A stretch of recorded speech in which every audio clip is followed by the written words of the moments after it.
Welcome back to our Peace Through Strength podcast, brought to you by the American Security Council Foundation.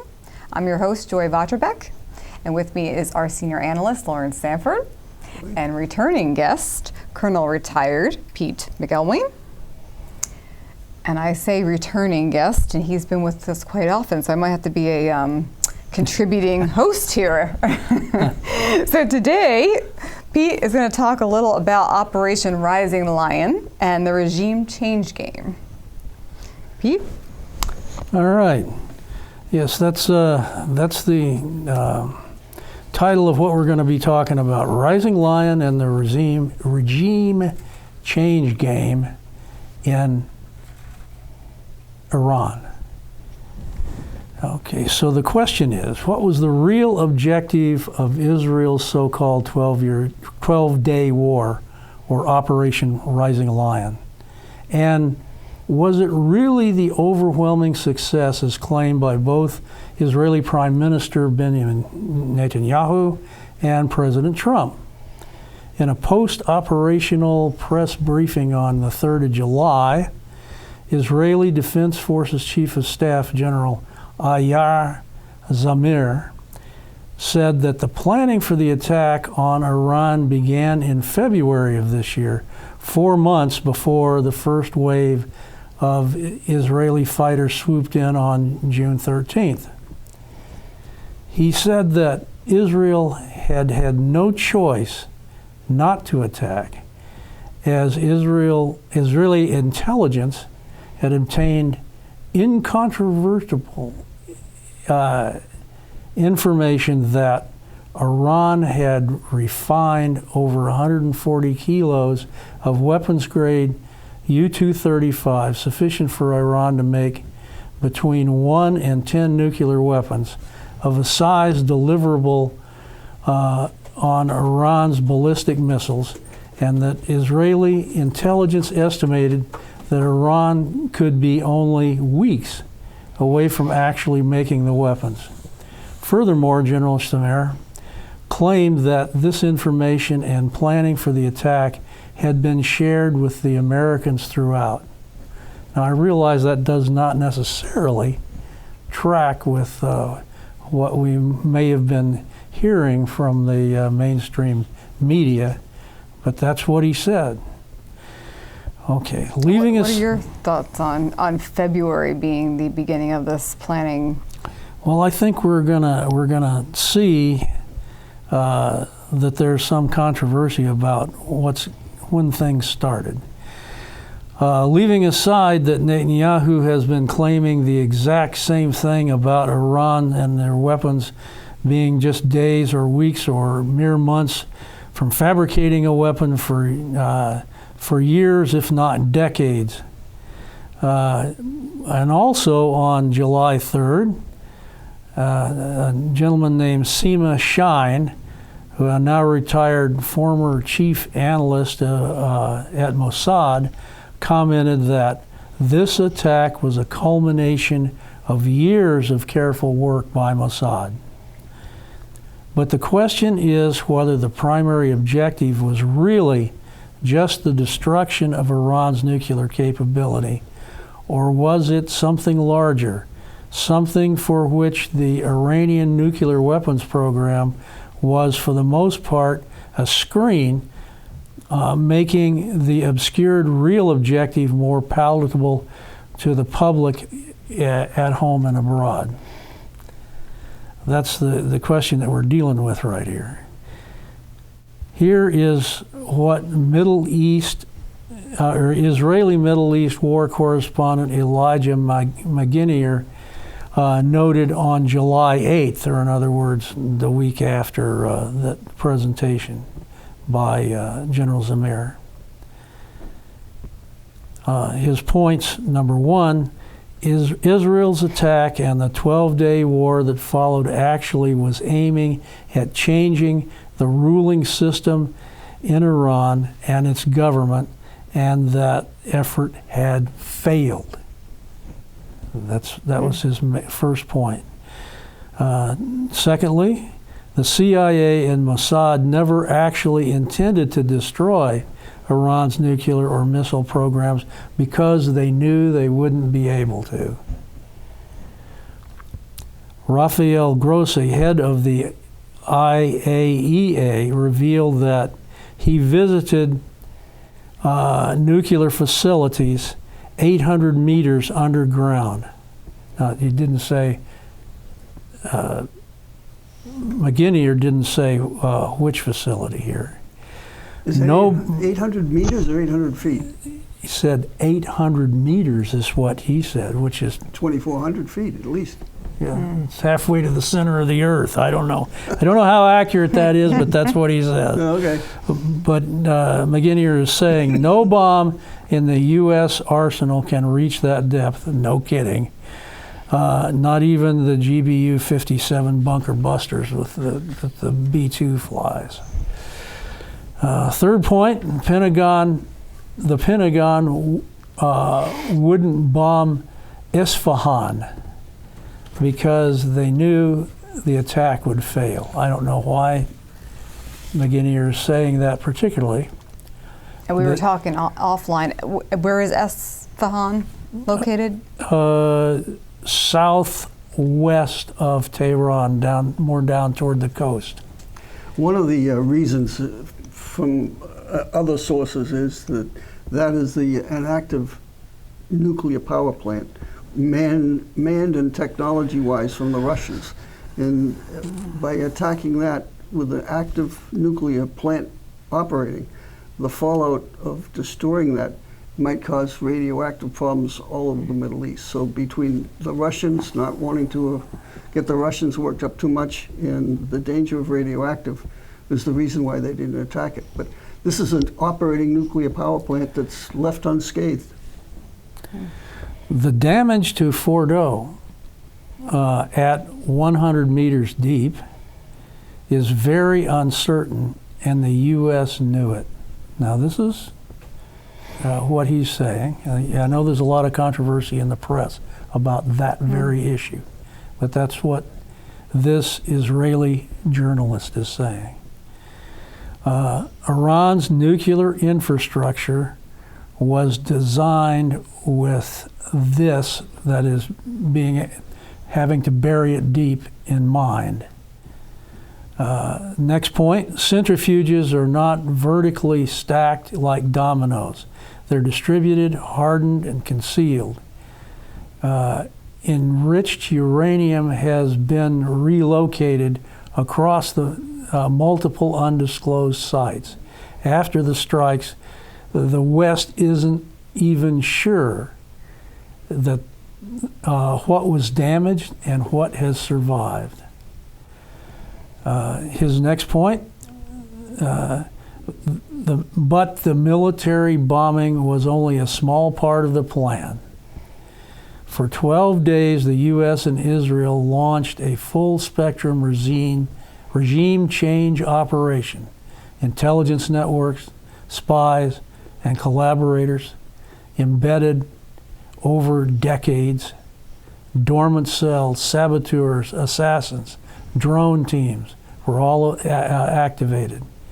Assassination plots, confusion campaigns, and targeted destabilization efforts were unleashed across Iran. This wasn't covert. It was orchestrated in plain view.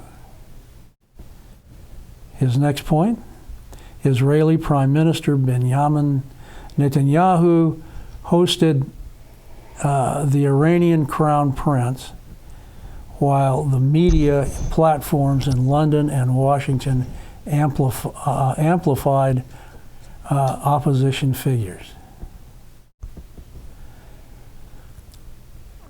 With senior military, intelligence, and Iranian Revolutionary Guard Corps leadership assassinated, and the Ayatollah Khomeini incommunicado and hiding in a secret bunker, Israel began a coordinated information war that was intended to cause panic, fracture public trust, deepen unrest, and break the system from within. In other words, regime change. Who were the main players in this regime change operation? The first is the Iranian Mujahideen-e Khalq, or MEK, which has been fighting against the Shia Theocracy in Iran since the Ayatollahs overthrew the Shah in 1979. Initially, the MEK had some 10,000 fighters in a number of camps in Iraq, and they conducted cross-border operations into Iran against Ayatollah and company. The MEK is certainly something we're not hearing in mainstream media, for sure. And historically speaking now, after 2016, the MEK's covert military and intelligence wings were expelled from Iraq and reestablished in Albania with the assistance of the British Secret Intelligence Service, or MI6, and the Mossad working together, while the overt political arm known as the National Council of Resistance of Iran, or NCRI, established itself in Paris, where the Iranian IRGC has attempted to assassinate the NCRI's leaders, Maryam Rajavi and her husband Mossad, several times over the years. The MEK was initially designated an international terrorist organization by the U.S. State Department, but removed from the list in 2012, reportedly at the behest of CIA, and after its move to Albania in 2016, and establishment of operational bases opposite Iran's northern border in Azerbaijan. The MEK became something of an operational and intelligence wholly owned by the Mossad, probably with major funding from CIA through Mossad.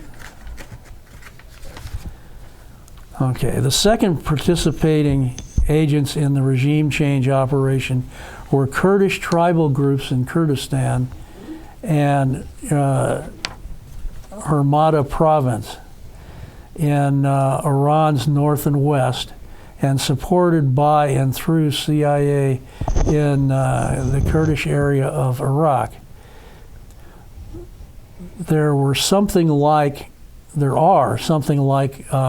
48 different Kurdish tribes in Iran, and religious practice varies from one tribal and family group to another. Among them, the Shia brand of Islam, Judaism, and the Baha'i faith, which coincidentally has its headquarters in Haifa, Israel. Third is the so-called Iranian Transitional Government, or ITG, which is actually a group of Iranian exiles, most of whom reside in the U.S. and are seeking a royal restoration. The ITG was formally established only in February of this year under the leadership of the 65-year-old Iranian Crown Prince, Reza Pahlavi, who, by the way, resides in McLean, Virginia, ironically very close to CIA headquarters. As February time frame comes up again. Following the initiation of Rising Lion, Pahlavi traveled to London, where he made several speeches calling for Iranians to arise, and he made appearances in major news media such as Fox in the U.S. and BBC. In one such interview, Pahlavi claimed the ITG was in communication via secure communication with 20,000 followers in Iran. I doubt that, but that's what he said. Pahlavi further stated that to European news media that the Israeli attacks in Iran, and this is a quote, have created tremendous opportunities for the Iranian people to topple a weakened and unpopular terrorism-sponsoring government.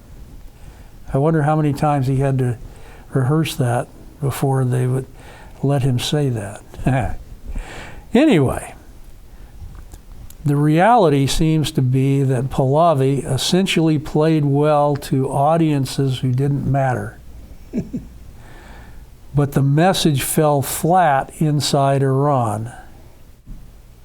After all, Pahlavi left Iran as a young child 46 years ago and is virtually unknown by the man on the street in Iran.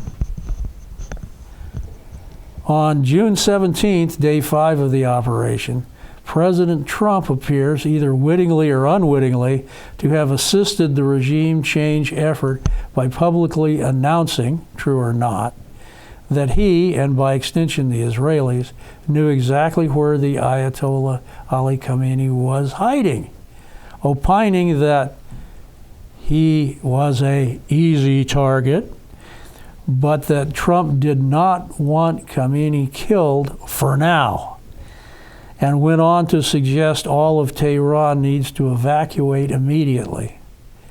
If the intent was to induce panic to support the regime change, it didn't work, because by that time the Iranians had cut most of the communications from the outside as a counterintelligence measure. So, in other words, Trump was talking to the Western media and so forth, but it didn't play in Iran. So if the chief objective of Operation Rising Lion was indeed regime change, it was a failure. This appeared to be so because the Iranians quickly recognized what was happening and quickly employed effective countermeasures, such as, first, almost immediately cutting internet and social media throughout Iran in order to forestall propaganda, misinformation, and coordination of protests and so forth. 2, by 18 June, the Iranian political establishment had sufficiently recovered from the assassination attempts in order to organize mass demonstrations against Israel and America, and calls for Persian Shias to unite in the face of foreign attacks. Very much of a us versus them in a religious and cultural context. Kind of like America right after 9/11. Despite the assassination of several key leaders in the first 2 days of the Israeli attack, by about 20 June, the IRGC leadership had largely reconstituted and began a major counterintelligence counteroffensive starting in Tehran and proceeding outwards, which focused especially on known or suspected MEK members or agents. Reportedly, many hundreds were summarily executed, and the entire MEK structure inside Iran may have been destroyed as a result.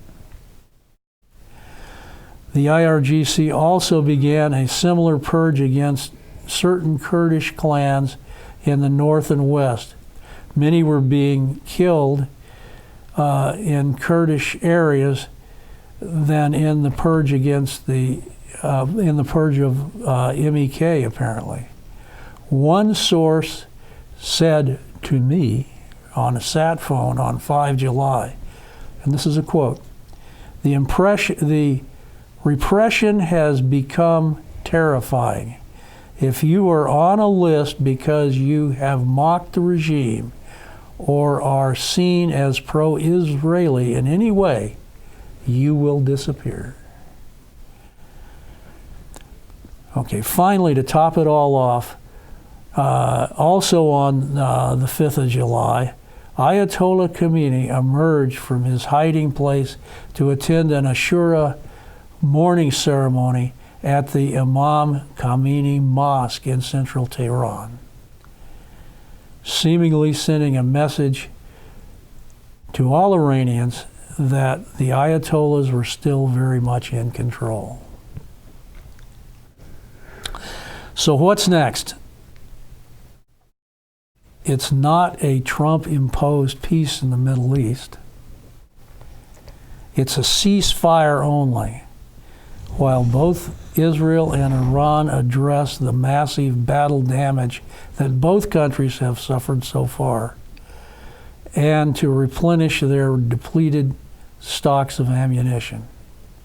Perhaps Thomas Jefferson characterized the current situation rather well when he wrote, "Peace is that glorious moment in history of blessed quiet when everybody stands around reloading." Okay, that's the presentation, but I will add something that has just occurred because Larry asked, what's next? And I said, I don't know. I don't know what the Iranians consider as their options for continuing to wage the war now that their proxies, the Hezbollah and the Houthis and the Syrians and Iran or Syria are now all out of the picture for them, and the Hamas are at least seriously degraded. So I don't know what their options are there, but but they're still capable of doing something. I learned yesterday that the Iranians were using missiles to attack 2 air bases in Azerbaijan yesterday, and 3 places on the ground in Azerbaijan. Now, why is that important? Well, it's paybacks, because the Israeli Air Force was flying out of Azerbaijan in some of their attacks on Iran during Rising Lion. And I believe that, it wasn't said in these reports, but I believe that the 3 places that were attacked in Azerbaijan were actually MEK bases. So they were following up on their suppression of MEK. So where all this goes next, I don't know, but the ceasefire won't hold forever. Do you think the MEK has been suppressed enough that they won't be able to do any more possible regime change? Well, the MEK's ability so far has been to, their operational utility has been to operate secretly inside of Iran with their sources and all of that. But in this, Operation Rising Lion, they became visible and were then eliminated en masse. Will they be able to reconstitute? I don't know. Maybe, but it may take them years, if at all. Pete, I'd like to get back to the uranium issue. So we've taken out some of their facilities, but everybody acknowledges they had roughly 100 kilos, 200 kilos of enriched uranium that's not far, or maybe has the capability of making a nuclear weapon. So where are we with that material? The IAEA came in the Obama administration, right after the executive agreement on nuclear things, and they found 140 kilos of weapons grade already, weapons grade U-235 had been produced, and they put seals on those items, and then turned them back to the Iranians, and that material has not been seen by IAEA since then, and no one knows where that is. Was that material destroyed in these attacks, or was it not? And further compounding the issue, the Russian foreign minister has said that maybe nations will give Iran nuclear weapons to make up for the attacks. So, and furthermore, Pakistan said they would. Yeah, and Russia too. So, and the other interesting thing you said, I hadn't thought about it, is, so how many nuclear weapons would it take to wipe out Israel, which is basically the size of New Jersey? I've thought about the targeting issue, and I think they could do it if the objective is to destroy the ability of the state of Israel to function. I think they could do it with 2 nukes. Okay. And the overall purpose is to take control of the religious aspects of Jerusalem? Is that the driving motive? Well, I've said this many times. I think the overall, first of all, this is a religious war. That's not a politically correct thing to say, but I think that it really is. And the Khomeini says that and darn near every time he opens his mouth. So do you want to believe what people say or not? Anyway, I believe the overall objective of this war for both Israel and Iran is the sovereign control, who will gain sovereign control of the Temple Mount in Jerusalem. And if that is the long-term goal, the one thing that we talked about earlier was, okay, how does nukes play into that? If the Iranians use nukes on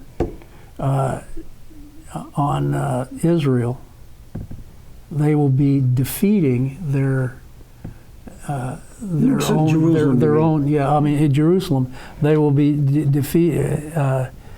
Well, Israel generally, because where would the fallout go, and how long would it be, and all the rest of that. If the long-range overall purpose of the war is to gain control of the Temple Mount, if you use a nuke against the Israelis, it defeats your purpose because you won't be able to maintain that control. So anyway, that's a good point. An interesting point. So, do you think Israel might use nukes against Iran? I don't know. If they felt threatened. Yeah, well, Israel has said many times in many ways that if their very existence was threatened as a nation, that they would use nukes. So I don't know. But what we do know is that, okay, this is an ongoing war, and what we have right now is a ceasefire, while they are in fact reloading on both sides. And I'm sure if you could imagine yourself sitting in Tehran and looking west toward Jerusalem and asking yourself, what's next? I don't know what the Ayatollah's options are, but I'm sure the war is not over. We don't have peace, and we've got some surprises coming. Thank you for that cheerful note. Yes, Larry. Any more to add, Larry? No. Well, thank you very much, Pete, for that. And we're going to with Pete's permission, make this information available on our website at www.ascf.us. So thank you, Larry. Thank you, Pete. It's a pleasure to be here. Thank you very much. Thank you to our listeners. Please subscribe, comment, and share your thoughts on both our YouTube and Rumble channels. You can also follow us on Twitter, Facebook, and Substack, and on your favorite audio podcast, either Apple or Android phone. So once again, join us next time for our Peace Through Strength podcast. Thank you.